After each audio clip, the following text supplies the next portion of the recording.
To God be the glory po.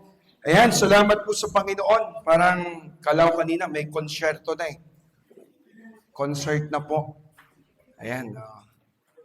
Anyway, preparation po nila yan. Kasi meron pong concert po by March. Si Kuya Ian magsosolo. Okay po ba kayo?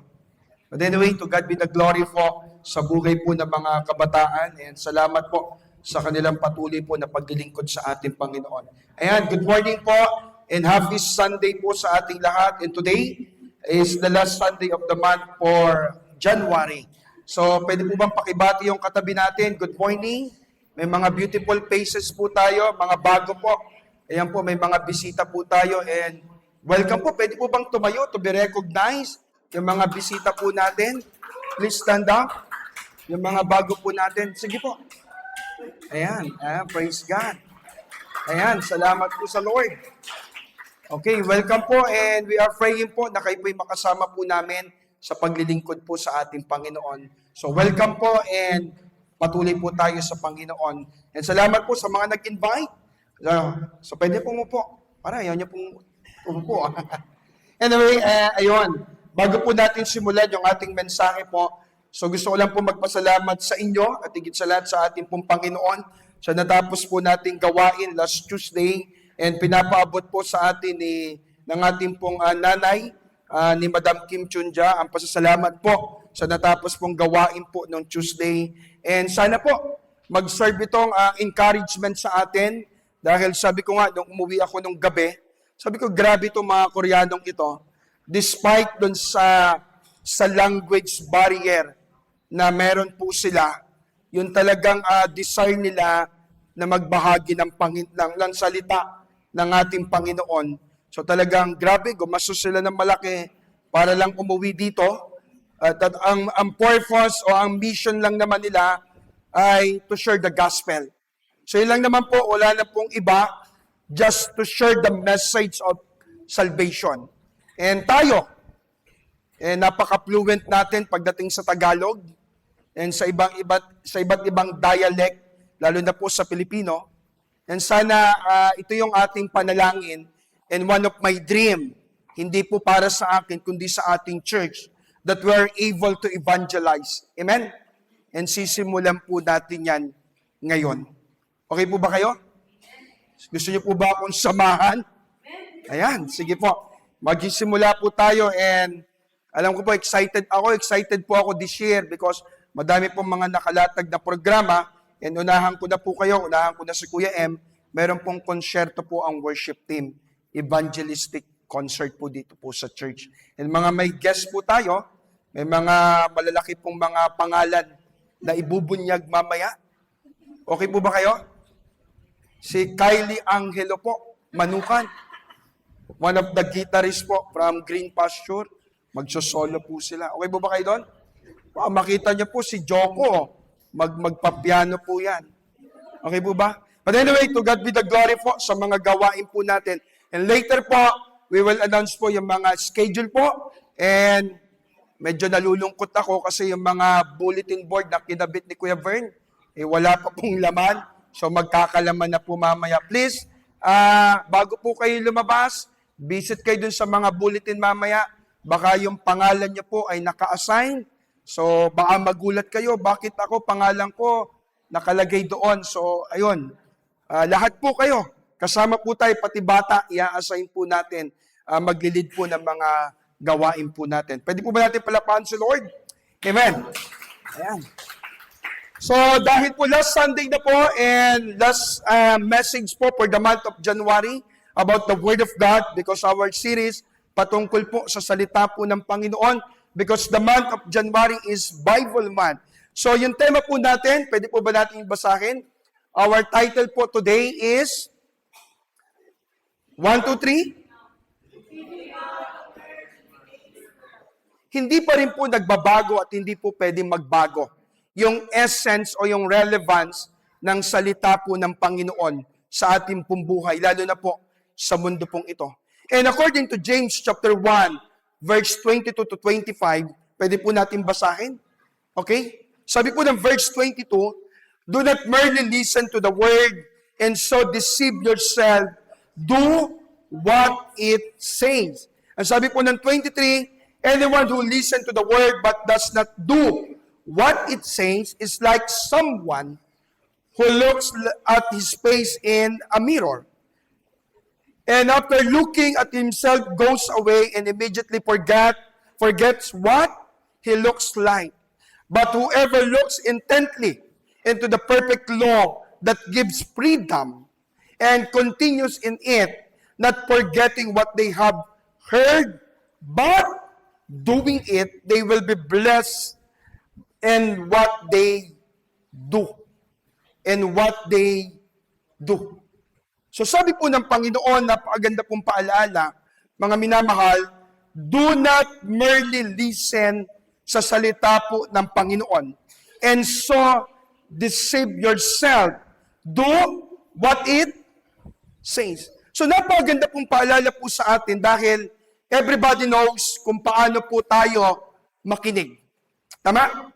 Mga kapatid, marami po sa atin ang mahilig makinig. Mahilig tayong makinig ng mga sermon o different type of sermon. Lalo na po, mahilig tayo bilang Kristiyano, mahilig tayong makinig ng worship song. Tama? Maliban na lang kung hindi gospel song ang ating pinakikinggan. Mahilig din po tayong manood o makinig ng mga preaching in YouTube and mahilig din tayong manood ng mga TikTok. Lahat tayo, hindi na po bago mga TikTok, but ito po magandang tanong. Pero, ang tanong ni James ay hindi po ganito. Tingnan po natin. Ang tanong po ni James ay hindi, nakikinig ka ba? Kundi, may nagbago ba? James is not asking, are you listening? James is not asking, are you listening with me? James is not asking, nakikinig ka ba? James is asking, may nagbabago ba? Because according to James, it is possible to hear the Word of God every Sunday and still not be changed. James is very direct in his message. Hindi po siya polite. Kung babasahin po natin ang aklat po ni Santiago, si James po ay hindi polite magsalita. Hindi siya soft-spoken. Tama? Kasi very direct. James is direct doon sa kanya pong kausap.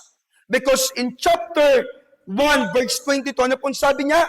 Do not merely listen to the word and so deceive yourself. Ano pong sabi niya? Do what it says. Parang sinasabi niya, kung naririnig mo ang salita, pero hindi mo ginagawa, ano pong sabi? Niloloko mo ang sarili mo. Aray ko po. Hindi niya sinabing, niloloko mo ang pastor. Hindi niya po sinasabi, niloloko mo ang kapatiran. Hindi niya po sinabi, niloloko mo ang church.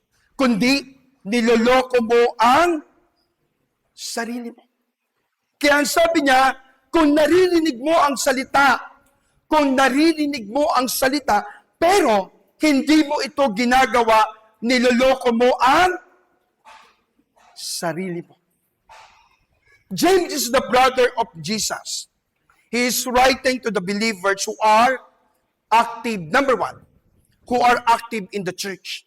Ito pong James, sinulat po para po ito dun sa mga aktibo.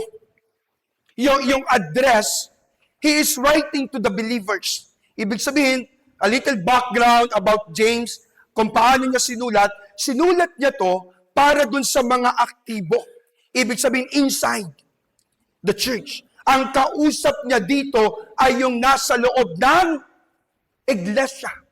And of course, dahil nasa loob ng iglesia, that is knowledgeable doon sa salita po ng Panginoon. First, active sa church.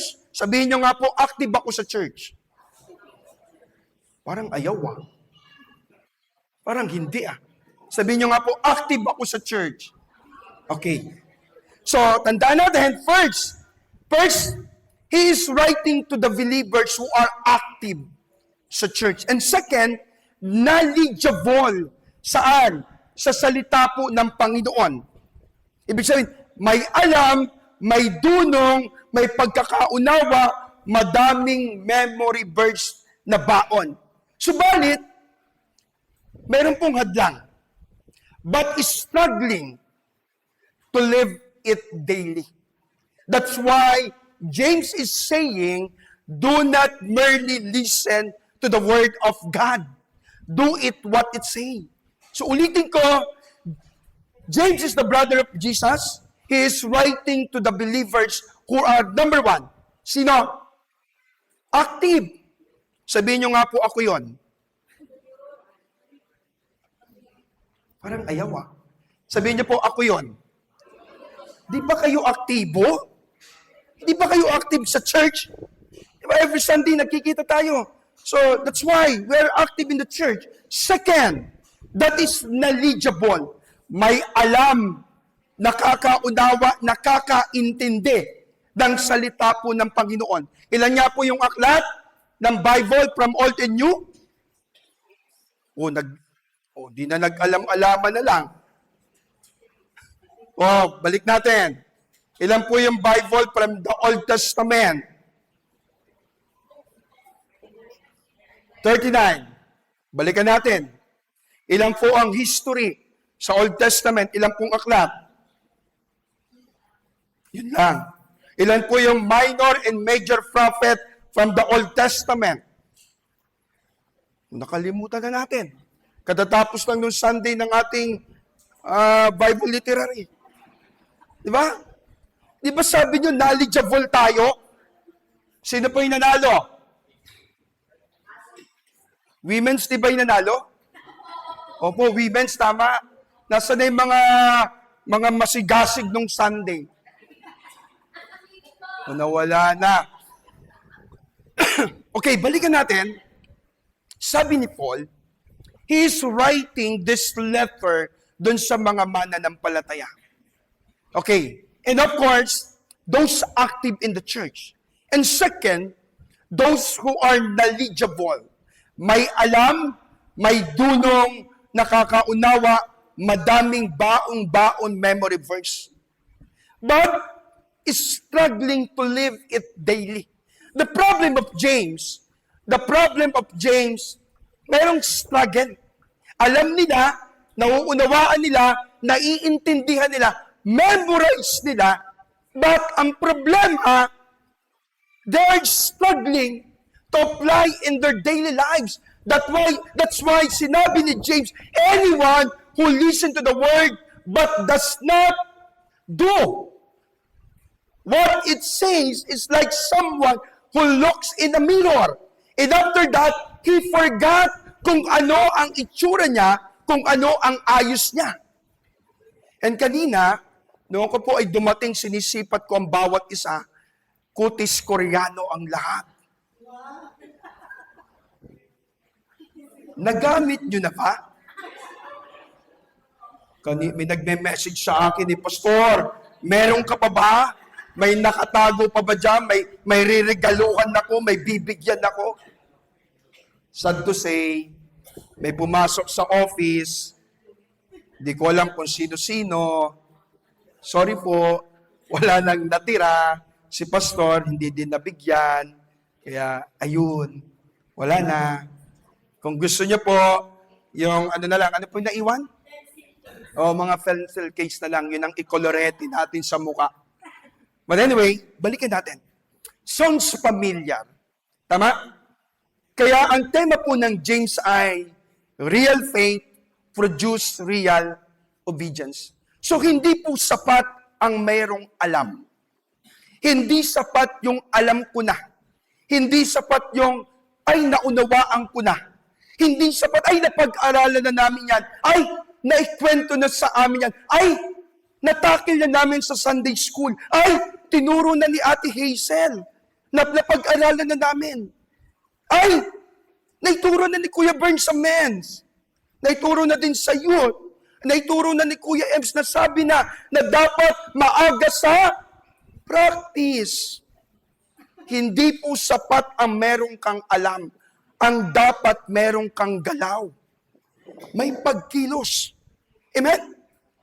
Mahal natin si Lord. Mahal natin si Lord. Mahal natin ang Panginoon.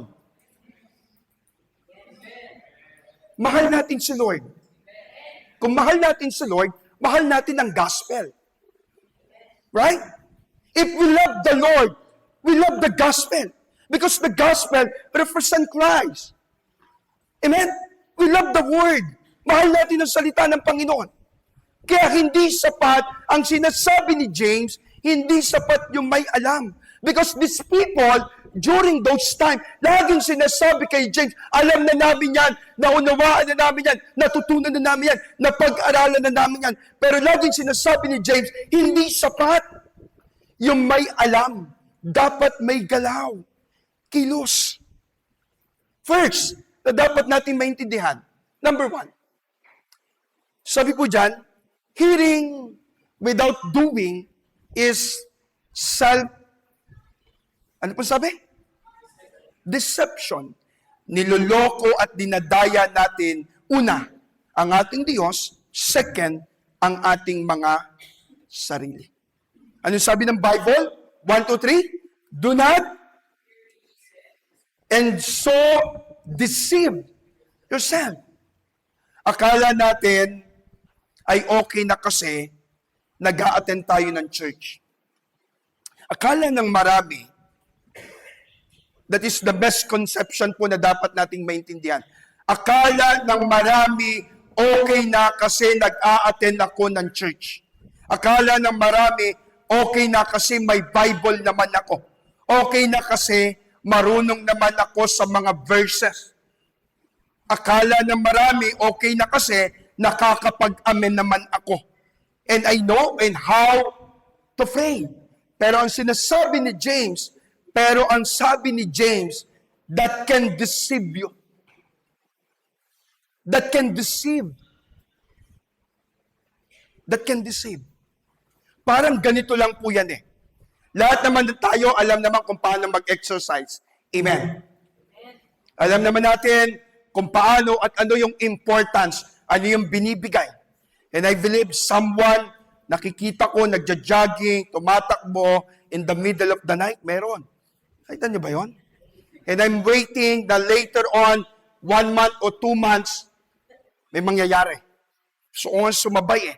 Parang ganito lang yan. Simple lang po. Please listen to me. May mga tao pong nanonood ng exercise video. YouTube or whatsoever, saan man yan. Araw-araw. Alam niya lahat ng step. Kabisado niya yung tinatawag na mga routine. Mga rules and regulation. Pero, hindi siya nag-exercise. And the problem, after 1 month, after isang buwan, tumingin siya sa salamin at nagalit at binasag niya ang salamin.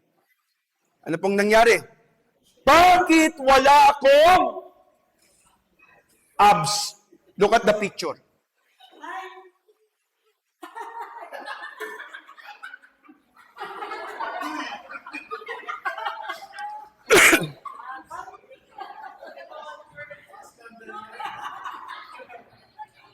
Pasentable po sa mga kumakain.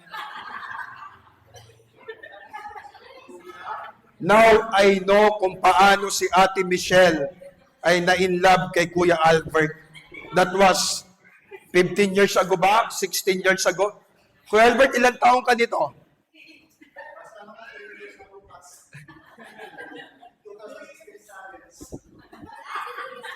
Reverend, kailangang ibalik ang alindog ni Kuya Albert.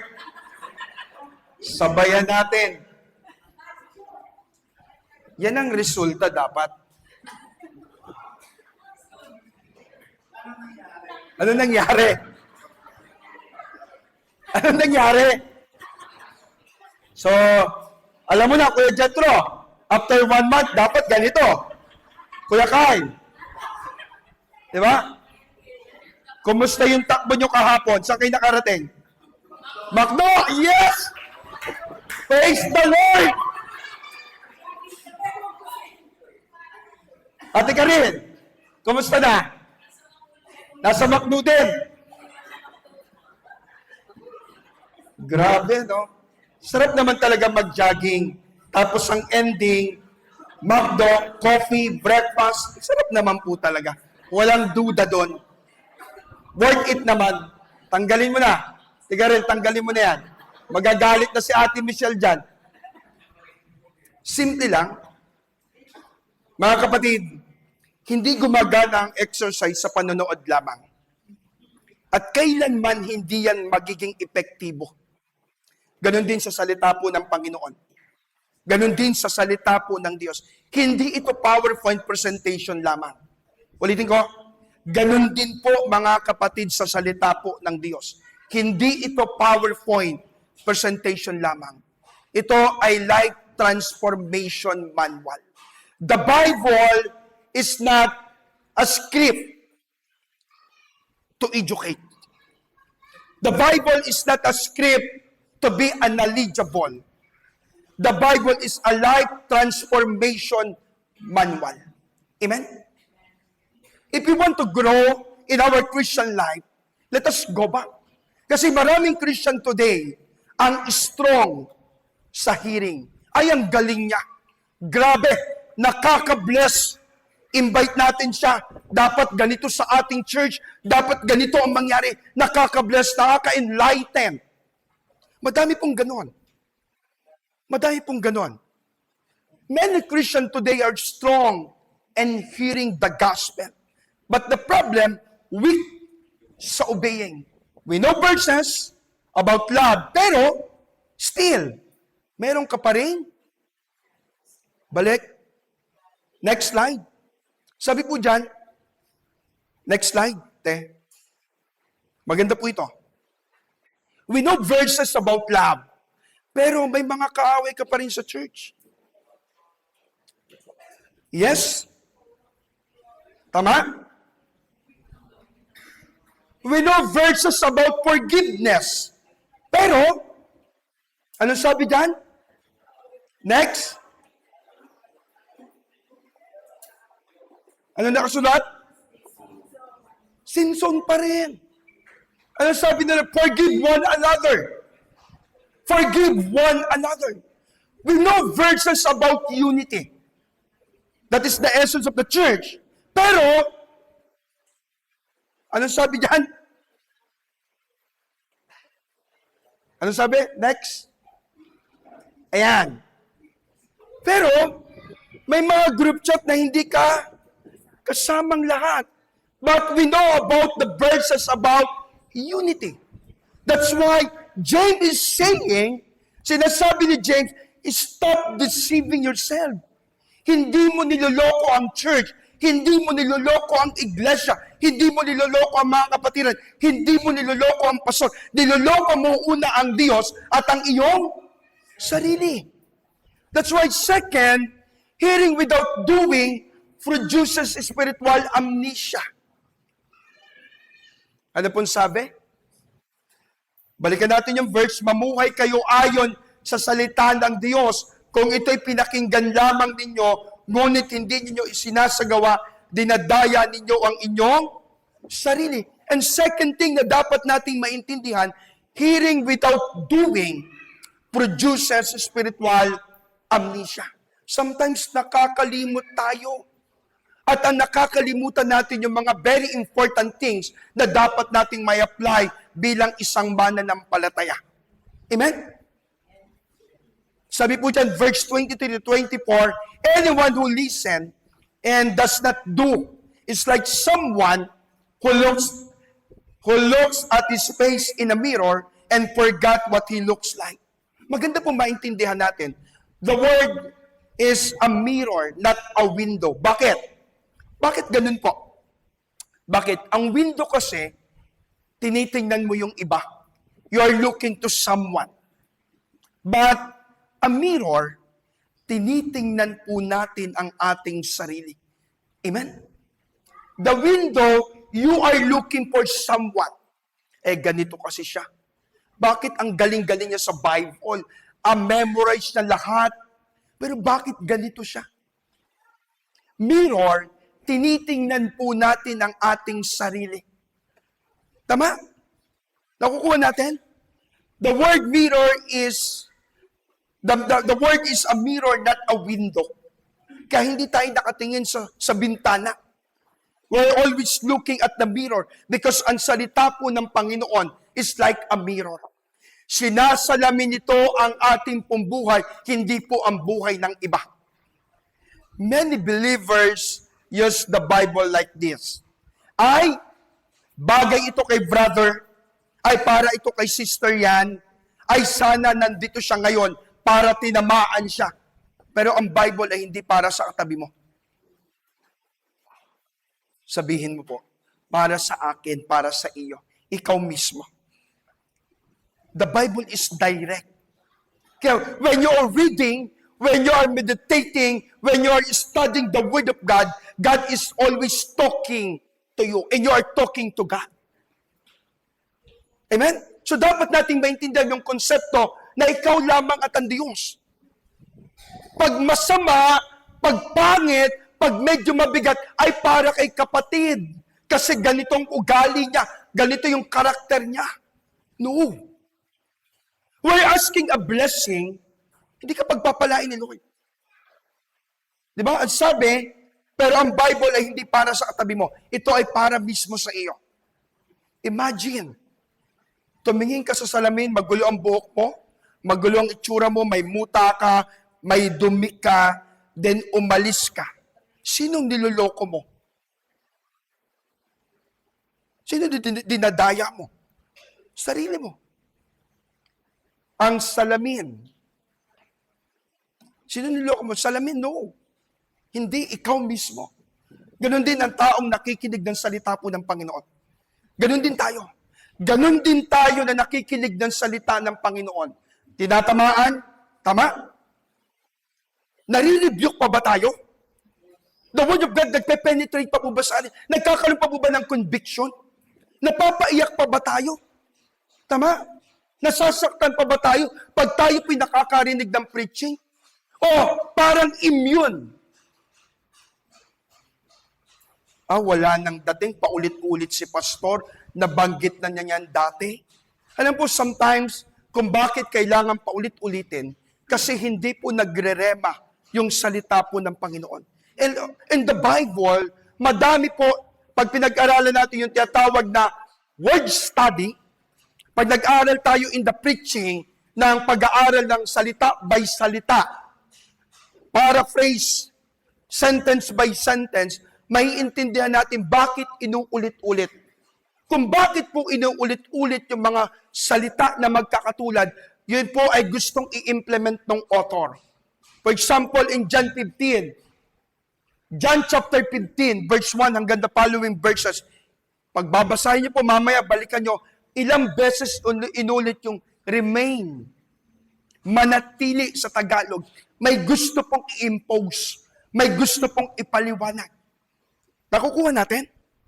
Kaya, ganun ang taong nakikinig ng salita ng Lord. Dapat tayo po ay tinatamaan, naiiyak, nasasaktan, nagkakaroon ng conviction. Pero, hindi po dapat tayo nananati, ay, na-bless ako kay pastor, na-bless ako dun sa message ni Lord. Salamat, nagkaroon ng conviction. Anong challenge? What next? What next? What next? Na-bless ako. Nakakatuwa yung testimony ng kapatid na napagtagumpayan niya yung pagsubok. Na-bless ako dun sa giving. What next? What next? Umiyak ka. Lumuha ka. Ay, nakonvict ako. Yes, salamat sa banal na Espiritu. But the point is, ano ang susunod? Pero, kung wala pong binabago pag-uwi, same routine. Ang tawag po dyan ay maintenance. Maintenance. Sabihin niyo po, maintenance. Kapatid, hindi ako yun. Hindi tayo for maintenance. Sunday is not for maintenance. Hindi po tayo naririto para po tayo mag-maintain. Amen?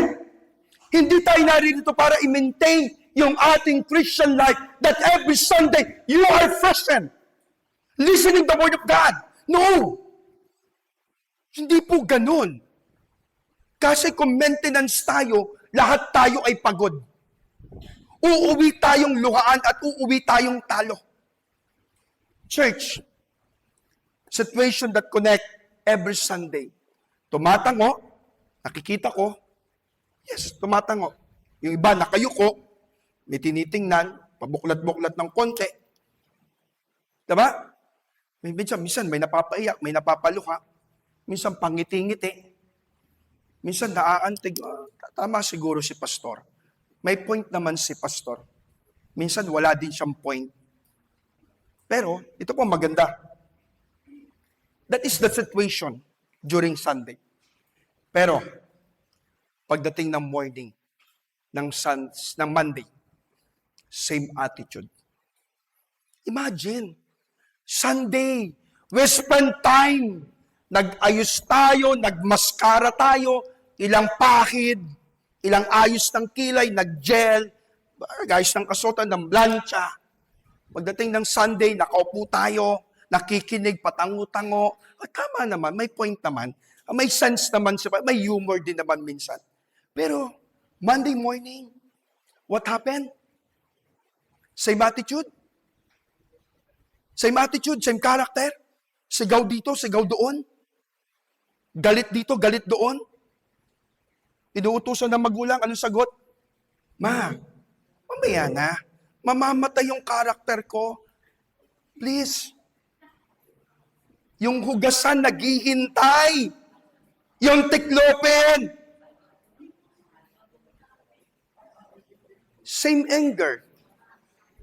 Same gossip. Same pride. The word touches the heart, but never reaches the feet. Nakuha po natin? Situation natin, ulitin ko. Every Sunday, we're present, doing the things na alam natin na ito yung tama.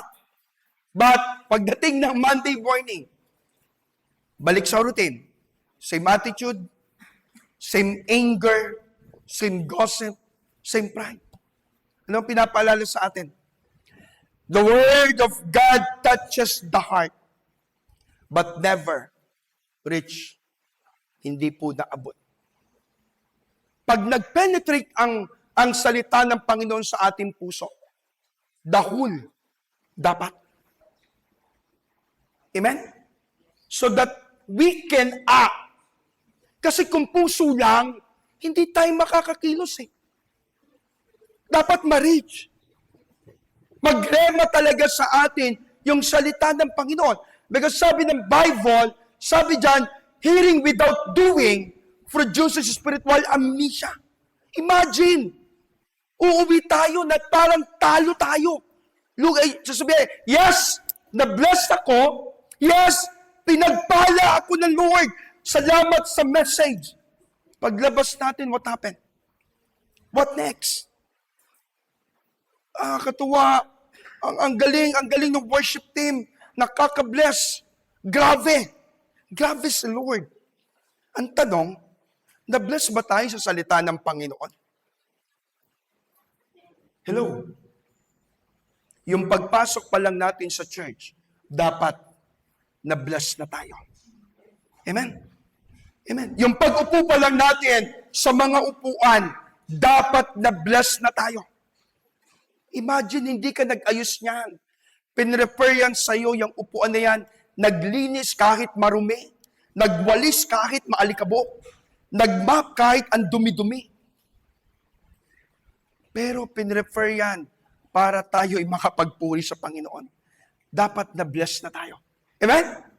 Pangatlong bagay. Ano po sabi? Pangatlong bagay. Madali na po tayo. Pangatlong bagay. Ano po sabi? Doing, the word brings freedom, not a burden. Ano po sabi dyan? James chapter 1, verse 25. Sabay-sabay tayo. 1, 2, 3. But whoever looks intently into that perfect law that gives freedom. Freedom. And continues in it, not forgetting what they have heard, but doing it, they will be blessed in what they do. There is a blessing. May pagpapala, mga minamahal. There is a blessing. Naniniwala ako na pag tayo talaga ay nataniman ng salita ng Panginoon at tayo ay sumunod sa Lord, may biyaya po talaga ang Panginoon. Pag nagtanim ka sa Panginoon, may harvest talaga. Amen? I remember, last Thursday, yung bata na kinasal ko po, tagal na namin di naman nagkikita. Yes, ang tagal na namin di nagkikita, wala nang communication, wala na akong alam kung anong nangyayari sa buhay niya. But I remember 2007 and 2008, yung bata na na-meet ko na para lang pong si Joko, ang hawak sa church nung kami nagtagpo, PSP. Nung kami nagkita, PSP. And I remember, lumipat ako dito sa Green Gate. Kung naalala nyo pa, Ate Beth, Sister Mona, sa mga nakasama, I think, nagbigay ng ticket sa Star City. Diba, nakapag Star City tayo? Libre. So, sana maulit muli. Sana maulit muli yung Star City, no? But anyway, nakakatuwa lang pong isipin, yung batang ito, dahil lumipas ng panahon, siya po ay 25 years old na ngayon, yun, hinanap ako, pumunta dito last time, Kuya, ikaw ang magkasal sa akin, ikakasal na ako. And sabi niya, Kuya, kaya ko lumabas yung magiging anak ko na hindi kami tama ni Mrs.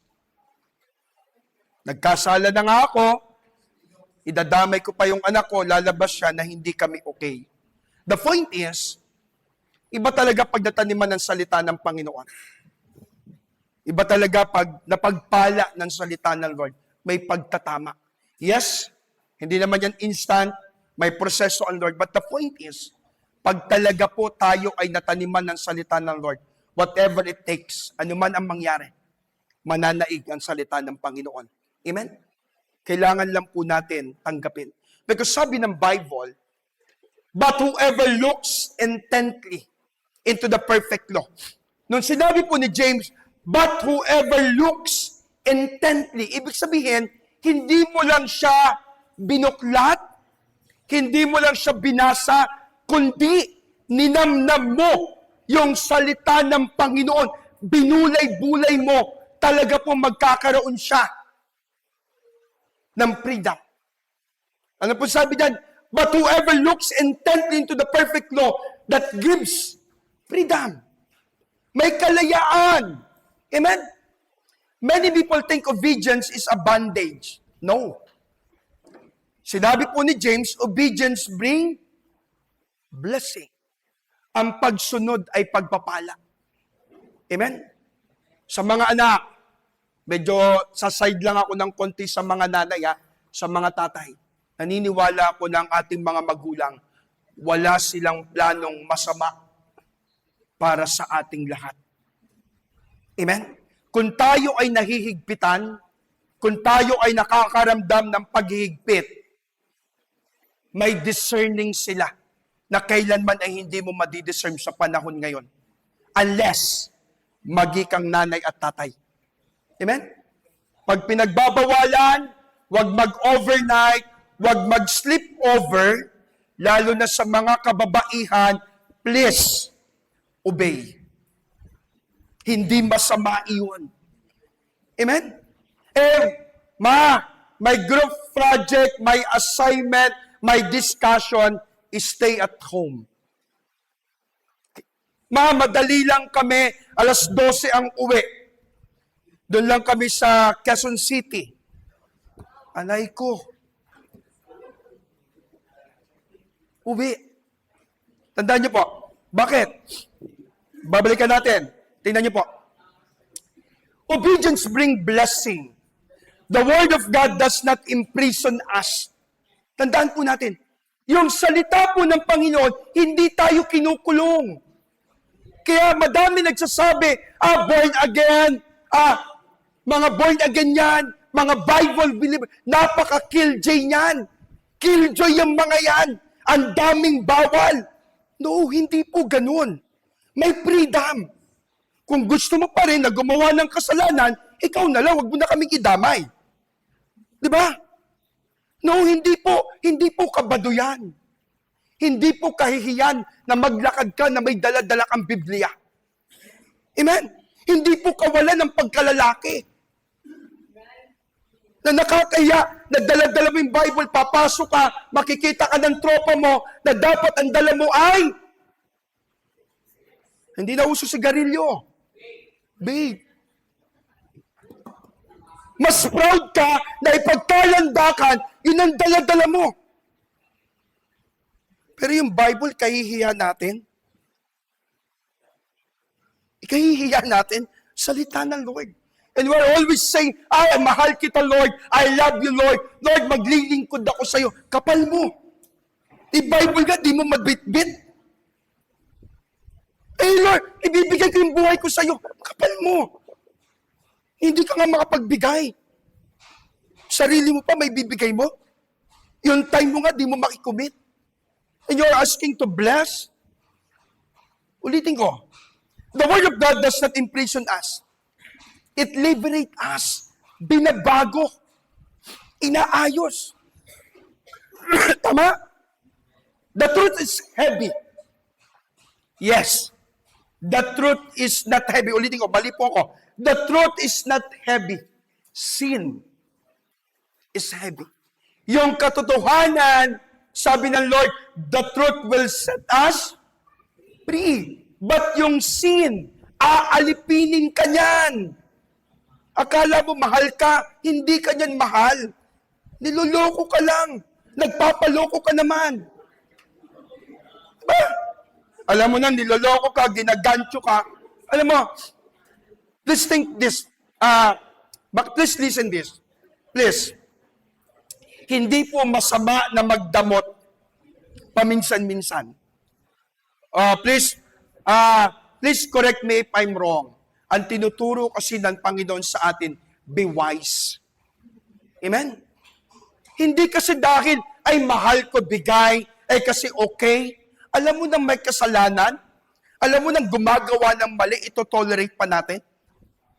Ulitin ko, 1 is enough, 2 is too much. Yung pangatlo, sapukin mo na. Totoo. Minsan nakakagigil din, di ba?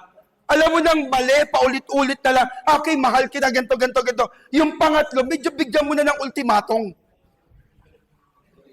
Kung ayaw, huwag. Ayaw mag-aral, bahala siya. He will suffer. Kisa naman po pagdating ng panahon, tayong mga magulang, tayo ang yuyuko, tayo ang iiyak. Okay na ngayon na sila mag-iyakan, ng pagdating ng future, pagdating ng tamang panahon, they will realize, tama ang nanay at tatay ko. Ayos yung ginawa nila. Amen? Balikan natin. The Word of God does not imprison us. It liberates us. The truth is not heavy. Sin is heavy. Forgiveness is not heavy. Tama? Kailangan natin magpatawad because bitterness is mapait yan. Kahit anong gawin mo sa ampalaya, mapait yan. Pero I tell you, masarap ako magluto ng ampalaya. With egg. Hindi lang with egg. May San Marino pa. Holiness is not heavy, but guilt is heavy. Simple lang po ito. Napakasimple lang, mga minamahal. Parang traffic rules lang po iyan. Lahat naman tayo nakakakita. Di ba? Kapag sinunod mo, ano sabi? Safe ka. Kapag binaliwala mo, aksidente ka. Napakalaking karatula. Huwag tatawid, may mamamatay. Anong ginagawa natin? Tatawid pa rin saan? Sa baba, kahit na alam na bawal. Balikan po natin. Rules are not to control you. They are to protect you. Ulitin ko. Yung mga rules and regulation are not to control you. They are to protect you. Ulitin ko po. Hindi po para kontrolin yung batas na ginagawa una in our family, in our home. Hindi po yan just to control you. Lagi ko nga sinasabi, hanggat hindi ikaw ang nagbabayad ng bills, wala kang karapatan sa tahanang iyan. Magulang at magulang mo pa rin ang dapat masunod sa buhay mo. And I tell you, kahit na ikaw ay may kinikita na, please, let us respect our parent. Amen? Ulitin ko, rules are not to control you. They are to protect you. Hindi yan binigay. Let us always remember in the Old Testament when the 10 Commandments give to Moses. Nagalit yung mga Israelita. Di ba? Nagwala sila dahil may bago ng batas. That is a guidelines para dun sa mas maayos na pamumuhay. Ganon din po ang salita ng Panginoon. Ganon din po ang Word of God. The Word of God is not to control us. Hindi para bigyan ka ng limit. Hindi ka para pagbawalan. Sinasabi ng Bible, do not equally yoke to the unbeliever. Ano pong sinasabi? Baka ma-out of context tayo. Pag-aralan natin yung passage, pastor, sabi ng Bible, do not equally yoke to the unbeliever. Ang sinasabi doon, ano po ang kinikwento? Paano po pinapaalala sa atin? Hindi po masama na makisalamuha. Bakit? Una, number 1, pag bumili kayo sa tindahan, are you sure na yung tendera o tendero, Kristyano? Pag sumakay ka ng jeep, tricycle, bus, yung driver po ba ay mananampalataya? Kumain ka sa fast food, yung nasa counter, Christian po ba yan? Hindi. Unless magtayo tayo ng sariling community ng mga mananampalataya lang. Okay? Ulitin ko. Rules are not to control us. They are to protect you. Ganon din sa salita po ng Panginoon. Ano pong pinapaalala sa atin today? Lalo na po sa panahon natin ngayon. Everyone wants truth that is convenient.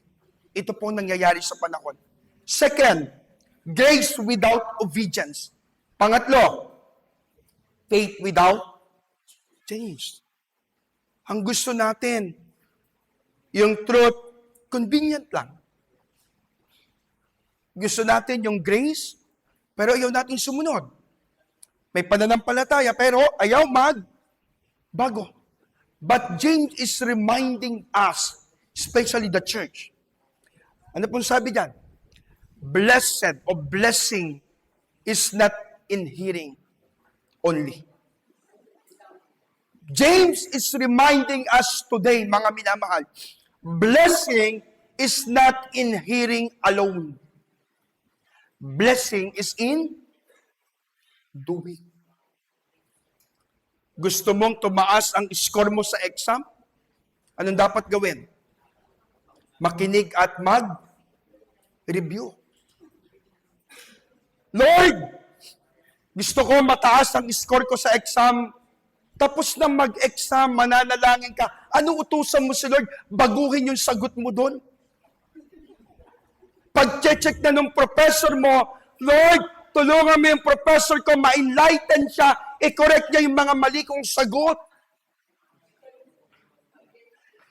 Blessing is not only in hearing. Blessing is in doing. Not perfect obedience, but sincere obedience. Anong pinapaalala po sa atin? Mga kapatid kay Kristo, the greatest danger in the church is not persecution. Sabihin niyo po, persecution. It is familiarity. Bakit?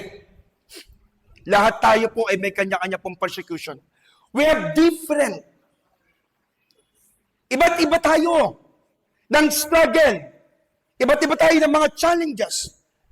But the greatest danger in the church is not persecution. It is familiarity. Una, sanay na tayo sa sermon ni Pastor. There's nothing new. There's nothing changed. Wala namang bago. Ganun pa rin. Second, sanay na tayo sa Bible. We know already the Word of God. Okay na yan. Pangatlo, sanay na tayo sa worship. Alam na natin kung kailan magkakamali. Alam na natin kung kailan sasablay, sasala sa tune. Alam na natin yung worship leader sa gantong araw, sa gantong schedule. Alam na natin. But God is not looking for a professional listener. He is looking for a living epistle. He is looking for a walking Bibles. He is looking for a visible gospel. Amen. Kasi kung pamilyar na po tayo sa lahat at wala na pong effect, let's stop doing this. Kasi wala pong mangyayari. Ulitin ko. He is looking, God is not looking for a professional listener. Hindi natin kailangan magaling. Na lahat ng sinabi, lahat ng diniscuss, na-absorb natin. Ang sinasabi ng Lord, He is looking for a living epistle. Ibig sabihin po ng living epistle, talagang may pagnanasa. Talagang nandun yung pagkukumahog na maunawaan, maintindihan. Walking Bibles. Ibig sabihin, sinasalamin natin yung salita ng Lord. Nakikita sa buhay natin. Yung Word of God. And panghuli, visible gospel na kahit saan tayo pumunta, mag-i-stand tayo in our position that we are Christian. Amen? The Word. Sabi po dyan, ang mundo po may never read the Bible, but they are reading your life every day. That's the problem ng mundong ito. Amen? Binabasa tayo, tinitingnan tayo, ino-observe tayo, kaya ang bigat ng challenges. Kaya may problema. May inggit. Tama? May pressure. May sin. Bakit? Ganito ba yan? Siya ba yan? Ito ba yan? Ano ang ini-impose ng mundo? Ano ang pinapaunawa sa atin ng media?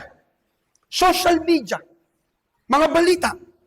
There is no good news. Lahat problema. Kahit pumunta ka sa mall, aakitin ka lang. Sale, 50% discount, mura. Ang mundo po may never read the Bible, but they are reading your life every day. Kaya may challenges. So ang tanong, ano pong sinasabi ng Panginoon sa atin today? What God is saying you now? And what will you do about this? Anong gagawin natin? The Word of God was not given to impress us, but to transform us. Amen. Ulitin ko. The Word of God was not given just to impress us, but to transform us. Hindi siya binigay para lang tayo ay i-entertain, para lamang tayo ay kilitiin, patawanin, paligayain. No. Sabi po dyan, but to transform yung buhay natin, mga minamahal. Amen. Mga kapatid, today, the Word of God did not come to entertain us.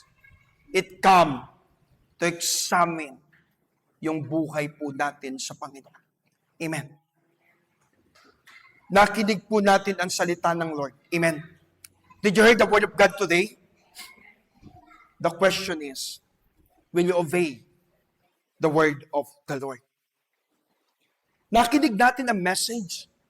Alam natin, naunawaan natin, and probably, alam na natin yan eh. Nabasa na natin yan eh. But the point is, will you obey the Word of the Lord? Amen? Maybe today, The Holy Spirit is reminding us, lalo na tayo na matatagal na mananampalataya. Maybe the Holy Spirit is reminding us an attitude that must change. A relationship that needs to forgive. A habit na kailangan nating isurrender. A calling na kailangan nating isuko sa Panginoon at sumunod sa Diyos. Why? Because sinabi ni James, do not deceive yourself. Ano po sabi ng Bible? Do not merely listen to the Word of God, but do it what it says. Amen. Narinig natin ang tinig ng Diyos, alam natin ang salita ng Panginoon, but the question, susunod ba tayo doon sa nais ng Lord? Amen. Mahal po natin si Lord. Na wala na. Mahal natin si Lord, di ba? Yes. If we love the Lord, we must love the Word of God. That is the manifestation ng pag-ibig natin sa Panginoon. So anong dapat natin gawin? Sunod tayo. Hindi lang po tayo makinig, kundi tayo po ay sumunod sa ating pong Panginoon. Can we stand? Pwede po tayong tumayo? Brothers and sisters, mga kapatid kay Kristo, matagal na po nating alam ang salita po ng Diyos. But please, let us be reminded sa sinabi po ni James, do not merely listen to the Word of God, but do it what it says. Kasi, ang sabi niya, dinadaya lang natin ang ating sarili. Amen? Kung tayo po ay nakikinig, kailangan din nating matutunan kung paano isagawa ang salita ng Panginoon. Amen? There is a blessing sa pakikinig, lalo na sa pagsunod at pagsasagawa natin kay Kristo. Amen? Tandaan po natin, the Word of God, the Bible, is not given just to inform us. Not just to entertain us. It is for transformation. Ang gusto ng Lord, ang gusto ni Lord, magkaroon ng transformation. Kahit anong gawin nating pakikinig, kundi tayo magsasagawa, there is no transformation. Huwag nating hintayin ang himala dahil hindi magyayari ang himala kung wala tayong gagawin. Sinabi din ni James, faith without action is dead. Ang galing-galing nating umawit. Ang galing-galing nating pumalakpak, lumundag, umindak sa Panginoon. Kailangan nating magsagawa. Because faith without action is dead. Miracle will not happen kung wala po tayong gagawin. We want the church to grow? Yes. Mag-evangelize tayo. We want the church to grow. Dalo tayo ng gawain. We want the church to grow. Attend tayo ng prayer meeting. We want the church to grow. Attend ka ng Sunday school. We want the church to grow. Mag-involve ka. Dahil kung wala kang gagawin, walang mangyayari. At higit sa lahat, magkaroon tayo ng pagbabago. Amen? Let us pray. Hallelujah, Jesus. Lord, thank you for allowing us to listen and to understand your message. Thank you, Lord, sa inyo pong salita. Salamat, Ama. Dahil may biyaya, may kalayaan. Hindi kami gapos, hindi kami imprison, kundi kami ay malaya. Dahil ang inyo pong salita, ang inyong katotohanan, ang siyang nagpapalaya sa amin. Lord, tulungan mo kami at huwag mo kaming hayaan na gapusin ng mundong ito. Tulungan mo kami, O Diyos, na hindi lang ma-inform, ma-entertain, kundi, Panginoon, magkaroon ng transformation sa amin pong mga buhay. And I pray, Lord, that your message, yung inyo pong salita, ay patuloy na matanim sa amin pong mga puso. At hayaan mo, Panginoon, na ito po ay mamunga. Kaya katagpuin at pagpalain mo po ang bawat isa. Hayaan mo, Lord, yung halaga ng inyo pong salita ay matanim sa amin pong mga puso. At higit sa lahat, magamit po namin sa patuloy po namin paglilingkod sa inyo. The Lord bless these people. Bless every one of us. Even yung aming pong dreams, yung aming vision, yung aming mission. Lord, continue to bless them. And use these people for the expansion of your kingdom. Not only in this place, but in our community, in our surrounding. Lord, magi kaming living testimony, living epistles, living Bible, walking Bibles, Panginoon. Makita sa buhay po namin ang katotohanan ng inyo pong mga salita. Lord, once again, we thank you, Lord, for these great opportunities na meron po kami, na kung saan pinagsama-sama mo kami. At patuloy, O Diyos, na kinakalinga. And salamat sa inyo pong habag at sa inyo pong pag-ibig. Tunay po na ikaw ay dakila. Kaya pagpalaan niyo po ang bawat isa. Marami pong salamat. Ito po ang aming nagkakaisang panalangin na meron pong pasasalamat sa tanging pangalan ng aming Panginoong Kristo. Ang lahat na nagmamahal sa ating Diyos ay magsabi na, Amen. Palakpakan po natin sa Lord. Amen. Thank you for watching. Here at Green Pastures World Mission Church, we are committed to building intimacy with God and His church. We'd love for you to stay connected. Follow us on our social media channels for more uplifting content. See you in our next video, and may you be blessed.